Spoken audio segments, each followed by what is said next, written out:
आपल्याला शब्द देतात. मुख्यमंत्र्यांनी आम्हाला सांगितलं होतं की 4च फक्त विषय मांडायचे, तरच तुमच्या आम्ही मंत्री उपलब्ध करून देऊ शकतो.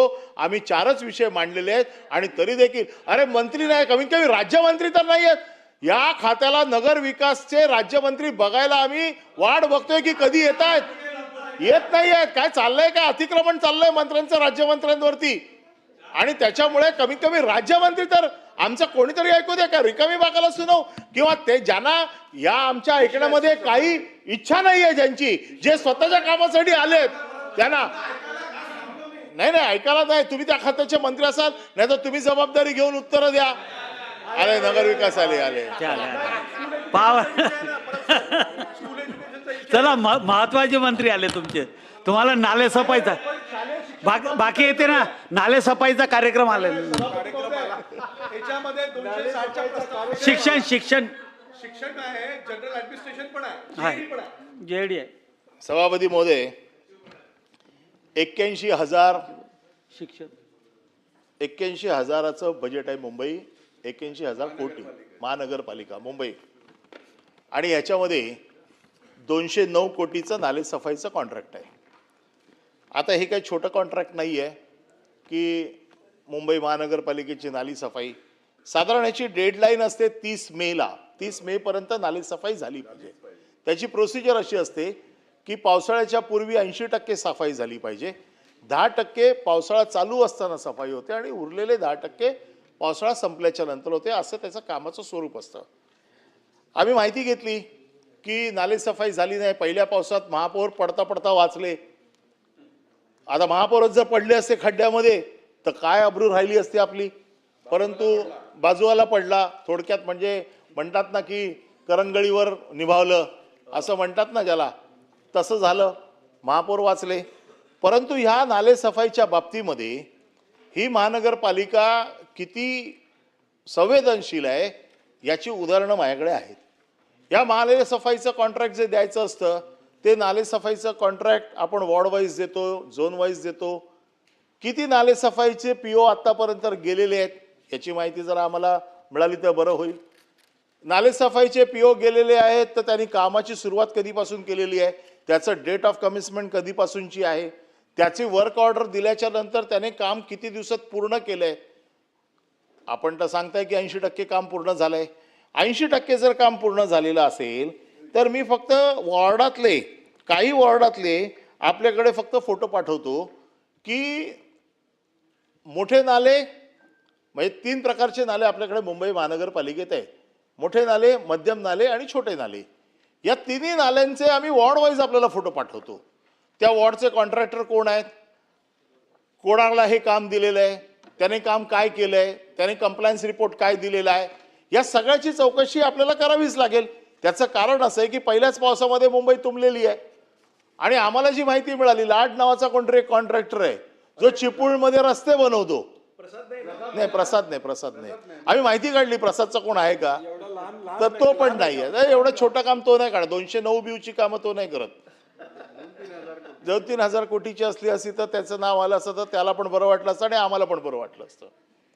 परंतु ज्या पद्धतीने नाले सफाईचा बोज बरा उडालेला आहे, ज्या पद्धतीने ही कामांची जी काय पद्धत आहे या पद्धतीमध्ये इतकी वाईट परिस्थिती आहे की हे म्हणजे कॉन्ट्रॅक्ट दिल्याच्या नंतर आत्ता प्रभाग समितीमध्ये आत्ता म्हणजे आता जूनमध्ये कालच्या ज्या प्रभाग समित्या झाल्या या प्रभाग समितीमध्ये खरं म्हणजे जे मॅनहोल्स उघडे असतात त्याच्यासाठी ढापे लागतात. हे ढापे आपण आता नगरसेवक निधीमधनं द्यावे अशी ऑर्डर काल काढली आहे. कॉन्ट्रॅक्ट कोणाचं आहे, मुंबई महानगरपालिकेचं. हे ढापे बसवण्याची जबाबदारी कोणाची आहे, मुंबई महानगरपालिकेची आहे. मुंबई महानगरपालिकेने त्याच्या कॉन्ट्रॅक्टमध्ये हे सगळं लिहिलेलं आहे. त्याच्या ॲग्रीमेंटच्या कॉपीमध्ये या सगळ्या गोष्टी आहेत की त्याने नाली सफाई कशी करायला पाहिजे, त्याने काय काय साहित्य वापरलं पाहिजे. आता आपल्याकडे जो काही रेकॉर्ड आहे, परवाच्या दिवशी काही नाले सफाईच्या नंतर जे काही तपासणी झाली याच्यामध्ये तामिळनाडू, बिहार, ओरिसामधून बालमजूर आणलेत पकडून साफ करायला.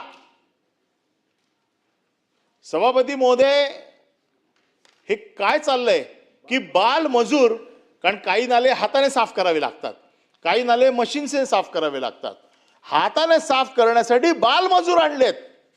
हे बालमजूर काम करतात, पोलिसांनी पकडलेत. त्यांच्यावर आता काही कॉन्ट्रॅक्टरवर गुन्हे दाखल झालेले आहेत. एक कॉन्ट्रॅक्टर असा आहे की जो दुसऱ्या कोणाला कामच करून देत नाही. भूपेंद्र सिंग नावाचा कॉन्ट्रॅक्टर आहे, त्याला मिठी नदीच्या मागच्या केसमध्ये त्याच्यात नाव होतं. आता तो म्हणतो मला काम नाही दिलं तर मी कोणालाच काम करू देणार नाही. हा कोण आहे एवढा मोठा हिंमत? मिठी नदीच्या बाबतीमध्ये आमचं सरकार होतं, त्यावेळेला आपण SIT लावली, SITची चौकशी केली, काही अधिकारी आतमध्ये टाकले, आमच्याशी संबंध जोडण्यासाठी त्यांना मारझोड केली, काही लोकांना दीड वर्ष आतमध्ये ठेवले, पण त्याच्यातनं देखील काही निघालं नाही. आता ठीक आहे ना, ते झालं. आता तर सरकार तुमचं आहे, आता तर महानगरपालिका तुमच्या ताब्यात आहे. आता ह्या सगळ्या झालेल्या भ्रष्टाचाराला, या सगळ्या झालेल्या गैरव्यवहाराला कोणाला तरी जबाबदार पकडणार आहात की नाही? आणि हे जर कॉन्ट्रॅक्ट आज 209 कोटीचं कॉन्ट्रॅक्ट जर आज तुम्ही बघताय की याच्यामध्ये पूर्ण म्हणजे अजूनही ती पूर्ण म्हणजे झाडं गटाराच्या वरती जी झाडं आहेत ही आजही तशीच्या तशीच आहेत. आजही कचरा तसाच्या तसाच आहे.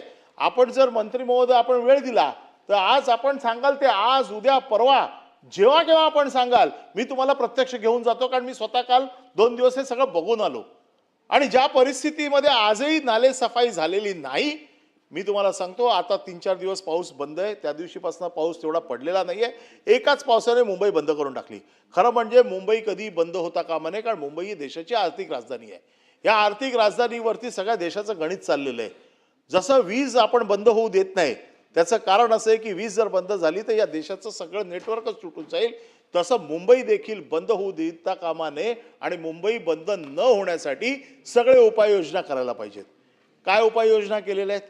फक्त उठायचं, मीडियाच्या समोर यायचं, सांगायचं 80% आमची सफाई झालेली आहे, आमचं सगळं झालेलं आहे. आणि तो रिपोर्ट आलेला आहे 130% सफाई झाली आहे. स्थायी समितीच्या अध्यक्षांनी रिपोर्ट दिलाय 130%. पहिलं त्याला हे तर विचारा की 80%चीच अपेक्षा आहे तुमच्याकडनं. 80% केले तर तुम्ही खूप चांगलं काम केलं, तर तुम्ही 130% कशी सफाई केली? म्हणजे नाले काय उलटे करून घासले की काय? 130% रिपोर्ट आहे, ऑफिशियल रिपोर्ट आहे. नाही बघा, आणि तुम्हाला तर बघावंच लागेल, कारण तुम्ही नाले त्याची पूर्ण सफाई करून घ्या पूर्ण. कारण 130% जर नाले सफाई होत असेल तर मला असं वाटतं की मुंबईमध्ये एक थेंब देखील पाणी साचलं नाही पाहिजे. मुंबईची परिस्थिती आम्ही पण समजतो की मुंबई काही ठिकाणी सखल आहे, काही ठिकाणी मुंबईमध्ये पाणी साचतं, या सगळ्या गोष्टी आम्हाला मान्य आहेत, याच्या बाबतीत आमचं काही दुमत नाही. पण ज्या पद्धतीने मुंबई महानगरपालिकेचे 100 दिवस साजरे केले गेले आणि मुंबई महानगरपालिकेने 100 दिवसात कसा मुंबईचा कायापालट करून टाकलेला आहे, अशा प्रकारचं जे चित्र दाखवलं गेलं, या चित्राला छेद देणारं हा पहिला पाऊस होता. आणि ह्या पहिल्या पावसाने तुमचे पूर्णपणे वस्त्रहरण करून टाकलंय की तुम्ही कशा पद्धतीने भ्रष्टाचार केलाय. तेच टेंडर, तीच सिस्टीम, त्याच कॉन्ट्रॅक्टर लोकांना कशा पद्धतीने दाबून एक वेगळं सिंडिकेट तयार करायचा प्रयत्न केलाय. आजही तिथे काय काय भानगडी चालल्यात आम्हाला दररोजच्या माहिती आहेत. पण आता मी त्याच्यावरती एवढ्यासाठी जात नाही, कारण हा पहिला फक्त नाले सफाईचा एवढाच विषय. बाकीच्या गोष्टीत मुंबई महानगरपालिकेच्या मी जात नाही. पण मुंबई महानगरपालिकेच्या बाबतीमध्ये म्हणजे मी आता फक्त नाले सफाईवरच बोलतोय, कारण 130% जर सफाई झालेली असेल तर देशाचा, या महानगरपालिकेचा जागतिक स्तरावरती सत्कार झाला पाहिजे. म्हणजे अगदी खाली नाही, जागतिक स्तरावरती सत्कार झाला पाहिजे. तर माझी एवढीच विनंती आहे की या नाले सफाईच्या बाबतीमध्ये आपण काय धोरण आखलेलं आहे, काय धोरण आखणार आहात, कशा पद्धतीने ही कॉन्ट्रॅक्ट, कारण अजूनही मशीन आपल्याला PO मध्ये आपण देतो की तू किती मशीन वापरणार आहे, किती तू फोरक्लिप वापरणार आहे, कसं काय कशा पद्धतीने काढणार आहे, तुम्हाला आतमध्ये उतरवाव्या लागतात नाल्यांमध्ये. आजही तुम्ही आजही आम्ही व्हिजिट करून आलो, कुठेही नाले सफाईचं काम चालू नाहीये. 80% तर सोडा, 40% पण काम पूर्ण झालेलं नाहीये. मोठे नाले झालेले नाही आहेत, मध्यमवर्गीय झालेले नाही आहेत, छोटे नाले झालेले नाहीत. स्ट्रॉम वॉटर ड्रेन आजही पूर्णपणे भरलेले आहेत. स्ट्रॉम वॉटर ड्रेनचा कॉन्ट्रॅक्टर कोण आहे? स्ट्रॉम वॉटर ड्रेन आजही तुम्ही इथूनच सुरुवात करा, तुम्हाला स्ट्रॉम वॉटर ड्रेन आजही भरलेल्या दिसतील. मग जर सगळ्या पद्धतीने मुंबई अशी चोकअप करून ठेवायचं असेल तर मग कृपया कोणी अशा पद्धतीने भीम थाटामध्ये सांगू नये की मुंबईमध्ये आम्ही असं काम केलं. मुंबईचे 100 दिवस तुम्ही साजरे करता, एका बाजूला मुंबईला साजरं करता आणि दुसऱ्या बाजूला मुंबईला बंद करण्याच्या दृष्टिकोनातनं जो मोठा अडसर आहे त्या अडसरच्या बाबतीत देखील तुम्ही कुठला निर्णय घेत नाही. ही अतिशय दुःखद गोष्ट आहे आणि याच्या बाबतीमध्ये मंत्री महोदयांकडनं आम्हाला अपेक्षा आहे की ते याच्या बाबतीमध्ये काय कडक पावलं उचलत आहेत. तेवढी कडक पावलं उचलण्याची हिंमत या खात्याची म्हणजे या मंत्र्यांची ज्यांच्याकडे आहे त्यांची महानगरपालिकेवरती तेवढी पकड आहे की नाही हा पहिला प्रश्न आहे. तेवढा महानगरपालिकेत त्यांना हस्तक्षेप करायला देतील की नाही हा दुसरा प्रश्न आहे.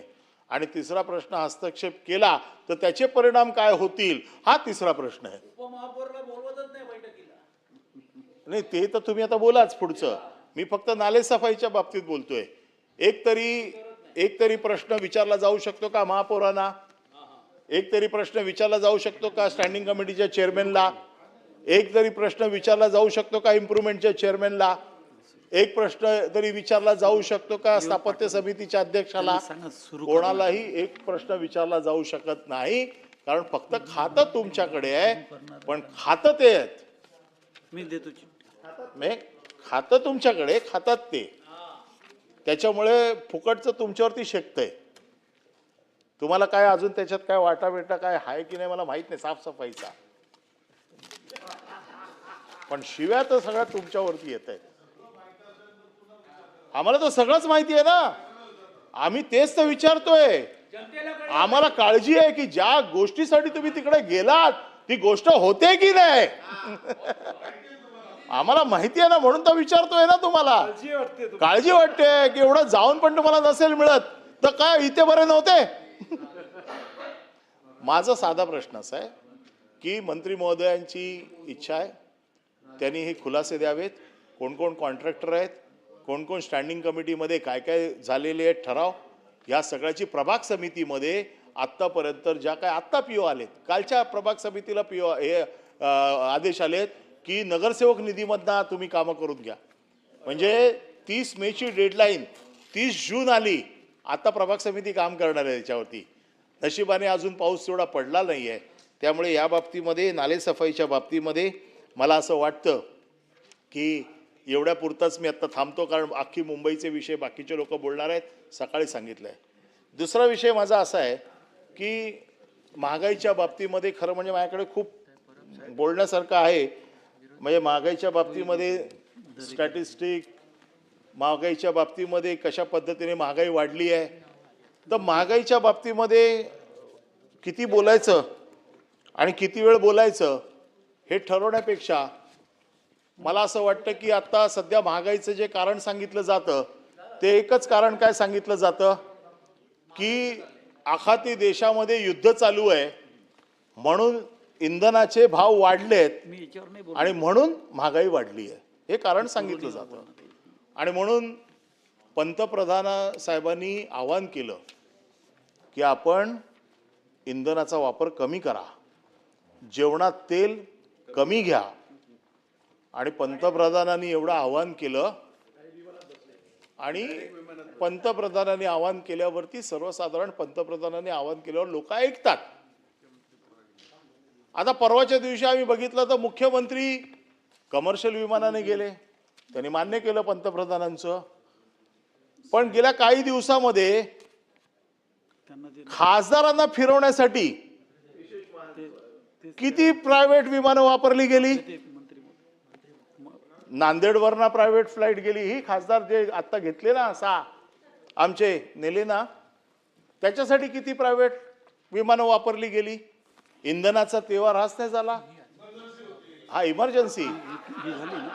हे रेकॉर्डर घ्या, हे रेकॉर्डर घ्या. इमर्जन्सी मंत्री महोदयांचं उत्तर की इमर्जन्सी होती. हा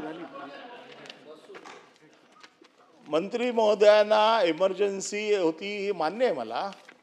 मंत्री महोदयांची घाई पण मी समजू शकतो. मंत्री महोदयांना त्याची गरज पण मला माहिती आहे. मला त्या राजकारणात जायचं नाही, तर खरं म्हणजे त्या राजकारणावर बोलायला गेलो तर अर्धा तास अजून बोलू शकतो. परंतु ज्या वेळेला पंतप्रधान एखाद्या वेळेला आव्हान करतायत आणि सांगतायत कमी तेलाचा वापर करा, आणि इकडे खासदारांना पळवण्यासाठी इंधनाचा वारेमाप वापर केला जातोय, म्हणजे स्वतःच्या पंतप्रधानांचाच अवमान कशा पद्धतीने केला जातोय एवढंच मला सांगायचं आहे. आणि आज काय झालंय की तेलाच्या किमती वाढल्यात आणि दारूची किंमत कमी झाली आहे. हडपसरमध्ये स्वस्त दारू पिऊन लोक मेली आहेत.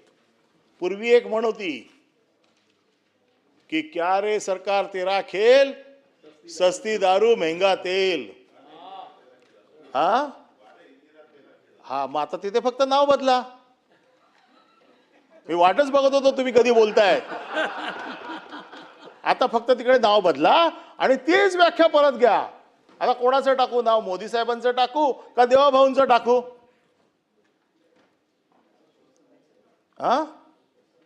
दारू स्वस्त नाहीये. पुण्यामध्ये जे मेले ते काय उच्च प्रतीची दारू पेन मेले? नाही नाही, आता प्रश्न तोच आहे. पुण्यामध्ये मेले ते कोण मेले? पुण्यामध्ये जे दारू पिऊन मेले ते काय महागाची स्कॉच पिऊन मेले काय? ती दारू स्वस्त आहे म्हणून मेले. ती दारू स्वस्त मिळते म्हणून अशा पद्धतीचे स्वस्त दारू जिथे मिळते ती पिऊन लोक मरतायत आणि तेलाच्या किमती महाग झाल्या आहेत. मी तुम्हाला तिन्ही गटामध्ये ज्या गटामध्ये आपलं शहरी, मध्यम शहरी आणि ग्रामीण तिन्ही भागाचा माझ्याकडे स्टॅटिस्टिकल रिपोर्ट आहे.